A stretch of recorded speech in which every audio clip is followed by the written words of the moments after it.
झाडाला आपला बैल बांधलेला होता, बैल पण दगावला होता.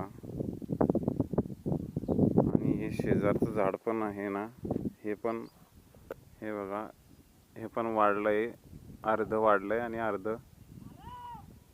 हिरवं आहे. पण हे पण बघा कसं उरलंय, कशा भेगा गेलेत त्याला पण, आणि कलर पण लाल झालाय त्याचा. हे बघा, वीज म्हणजे एकदम शक्तिशाली असते, एकदम पॉवर असते तिच्यामध्ये, प्रचंड अशी शक्ती राहते. हे पहा, पूर्ण भेगा गेलेल्या आहेत, पूर्ण वाढलं आहे. आता त्याला 1-2 महिने झाले, वीज पडून 2 महिने झाले. बघा, पूर्ण भेगा गेल्यात, उरलंय, वाढलंय पूर्ण झाड, कोरडं झालंय पूर्ण.